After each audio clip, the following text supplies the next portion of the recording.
How you doing, John? Good, Dan. How are you? I'm doing great. Good to talk to you, man. It's seen you so many times here in Milwaukee, Chicago, everywhere else. I really appreciate you setting some time aside. And I unintentionally wore a Las Vegas shirt.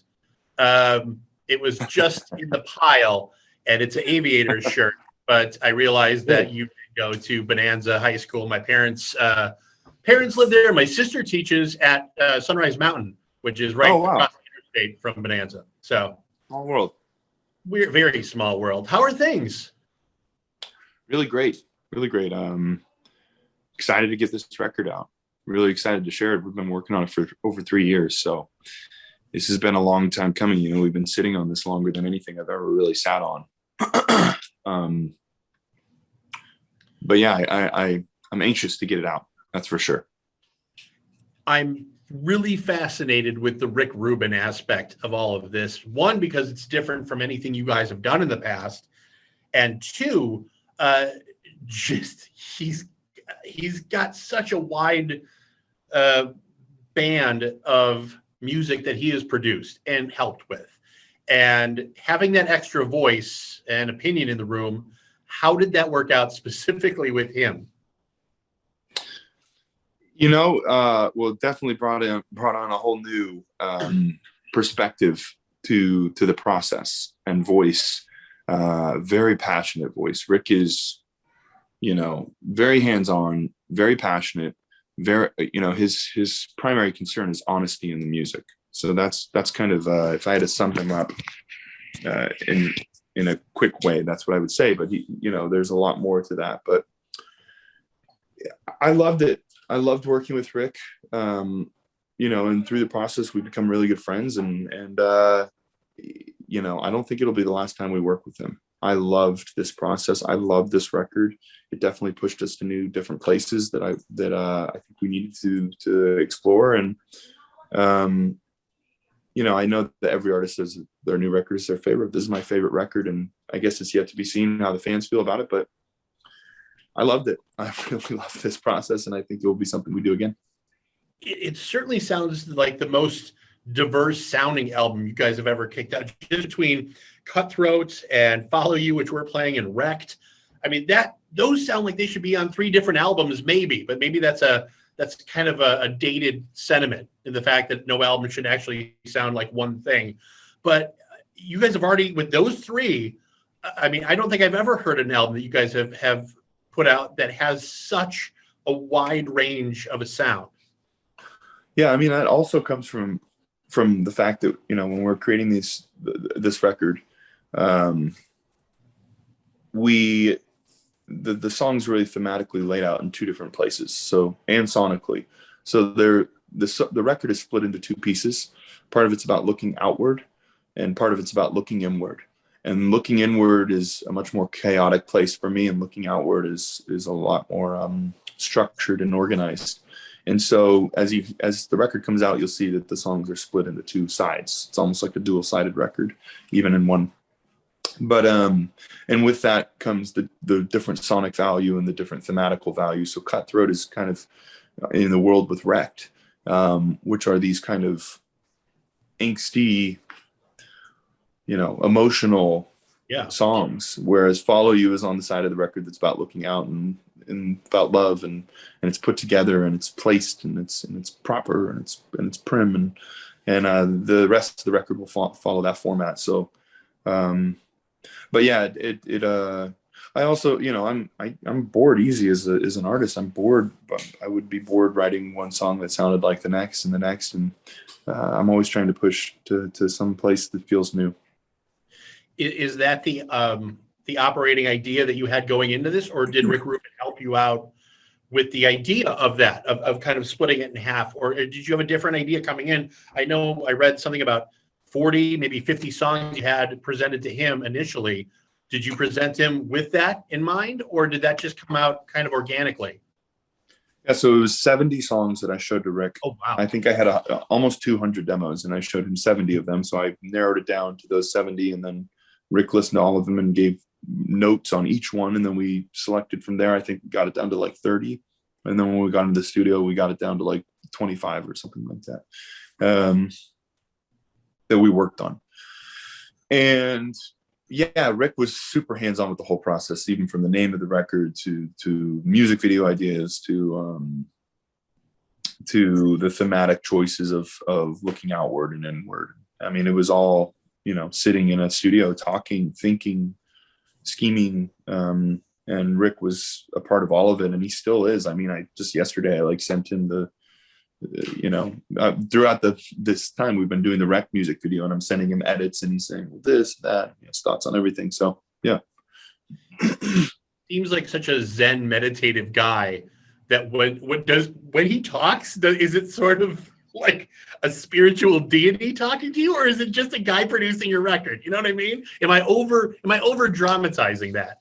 No, I mean, Rick is a really, really special human for sure. And, at this point to me, I feel like he's a mentor of sorts. He really is. He's so seasoned and experienced in music and the process of creating with so many great artists and creating so many bodies of work that are fantastic and have altered how music is perceived today. Rick Rubin he is that. But he's also a friend now, so it's different. It's like, he's so intriguing and interesting, and I will just say he's a lot more than the picture that you see of him kind of lying on a couch. That's like the typical Rick Rubin that you see. It's like he's lying on a couch, stroking his beard. Maybe he gives one or two words, and that was not, at least for us, that was not the process. He was hands-on. He was on his feet. He was very passionate, very active. But he also has a very specific way of life and being, and that makes him special. He did, Rolling Stone did an article with him, having him list like his 21 favorite songs that he's done, and he told a story about each one of them. Growing up, you listened to kind of you had a diverse music listening.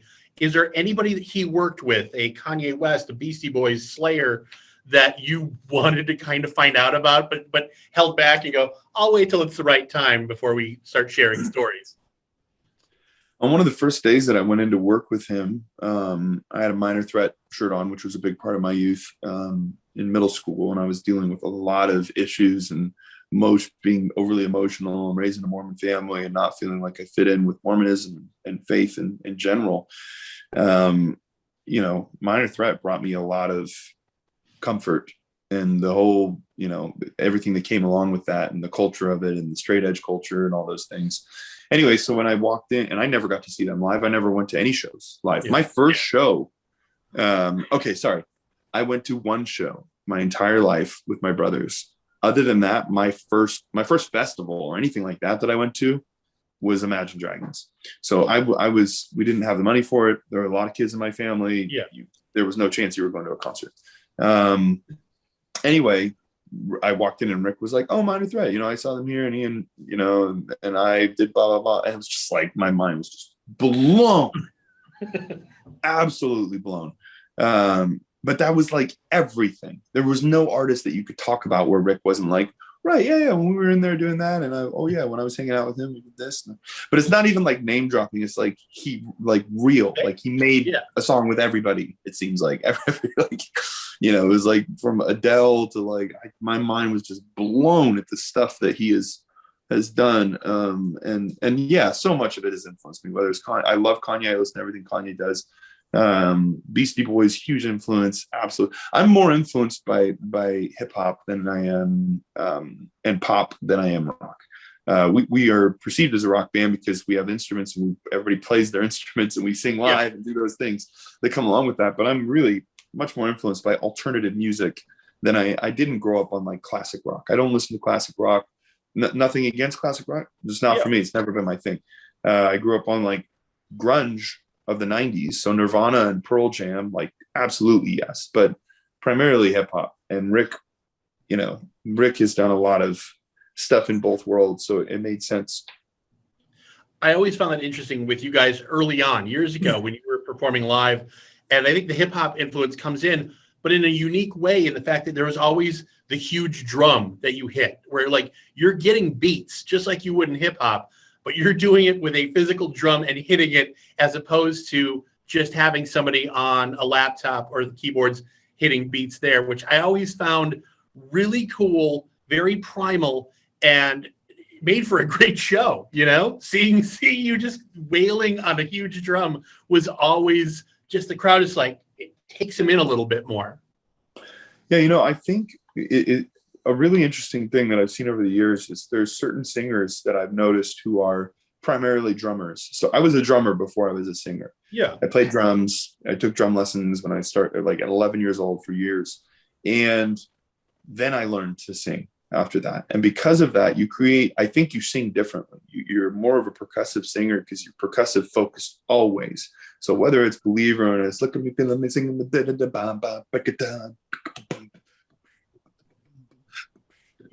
everything to me is perceived in percussion. And the melody comes alongside of it. And melody is just as important, but it's very percussive based singing. And I think a lot of my favorite singers do stuff like that, whether it's like, I don't know, like Dave Grohl, even like an incredible drummer, and then he becomes a singer, and you create in a different way because of that. But I'm not saying it's better or worse, but it's just different because you're primarily you were birthed into music with rhythm, and rhythm was your focus, and holding the rhythm together, and it's less. It's just a different thing. As opposed to like a singer that just sings might be thinking of. You probably create. I'm sure you create different, and I'm not saying one's better than the other, but there's certainly going to be differences. If you were raised as a saxophone player and then you become a singer, or you're raised as a drummer and you become a singer, or you just sing first and foremost, and all you're thinking about is singing over top whatever that texture is that's laid out in front of you. You're going to create different. Like sharing a lane rather than there's 4 lanes and we each stay on our own, whereas you're like vocally almost in the same lane as the drums, which is kind of You're thinking. My primal brain is focused on drums always, and rhythm, and feeling the rhythm, and wanting to bob my head when I'm singing it, and it's everything is a percussive hit. Speaking of Dave Grohl, one of my favorite episodes of From Cradle to Stage on Paramount Plus was you and your mom talking about your family life and growing up. It gave me so much perspective and so much background into not only your immediate family you have now, your wife, your kids, but your brothers that I knew. One was a lawyer, but then I didn't realize he was a lawyer for bands. And I'm like, oh my God. It was so well done. Yeah, Dave was fantastic. I loved working with him, and I loved being able to shine a light on my mom, who's been my biggest advocate and fan, and most importantly, the best mother ever, and friend. So yeah, that was and Dave's great. Dave is just everything you want Dave to be. He is, and that's why he's so beloved, and he should be. One last thing about this album, Mercury Act 1, coming out in September. Very personal. It seems like probably the most personal album that you've done because of what has happened over the last couple of years. Is there anything left? Well, I guess with the name Act 1, that implies there's an Act 2, Act 3, maybe more. I don't know. Is there more to come after this? This is just one piece of the puzzle. Yeah, without giving away too much, I would just say that it was very purposeful for it to be Act 1, and yeah, there's typically more to a story than an Act 1. Mercury itself always is. When I was a kid, my sister and I, one of us were sick, and I think I don't have it. I hit her in the face with a pillow, and she had a thermometer in her mouth, and the mercury in the thermometer broke on the carpet. And I was like 6 or 7 at the time. So here I am pushing this mercury around, and my mom comes in. She goes, "What are you doing?" And my sister's crying, and I'm like, "I don't know." So that's the first time I learned about what mercury was, the fact that it's sort of a liquid. And this is like before Terminator 2, where I'm like, oh, it's what that cop becomes. So I'm kind of fascinated, one, that it's Act 1, the name of the album, but 2, that it's Mercury, if there's something to read into that. Yeah, it comes from the word mercurial, which is volatile or subject to sudden change, which is very much my personality. It's who I've been my entire life, dealing with, being bipolar and depressive disorder, and and certainly reflects that in the music, and especially on this record. So it made sense to be, at first the record was called Mercurial, and then it's such a difficult word for people to wrap their heads around, and also it doesn't come with a lot of imagery, which imagery is so important to our process when we're creating things and always putting together mood boards and things like that. And so then Mercury is a derivative of mercurial, and so it just kind of made sense to kind of go with that direction. And I also love the beautiful color of Mercury and the reflectiveness of it, and so yeah, it all kind of came together in that way. Well, as someone who over the next year or so will be saying that hundreds of times, I appreciate very much you calling it Mercury rather than Mercurial, because already I screwed that up when I said Mercurial, and it kind of sounds like I'm having a little bit of a stroke when I say that. So I appreciate Mercury Act One. It's much more rolling off the tongue. Not that I, top of my game with speaking all the time, but I know I'll be saying it several times. I know I'll be seeing it in September, and hopefully we'll be seeing you guys back here in Milwaukee as soon as possible. And thank you so much for the time, Dan. I'm glad you're doing well. I'm glad everything's cool. Glad everything came together, and always great to see you guys succeed.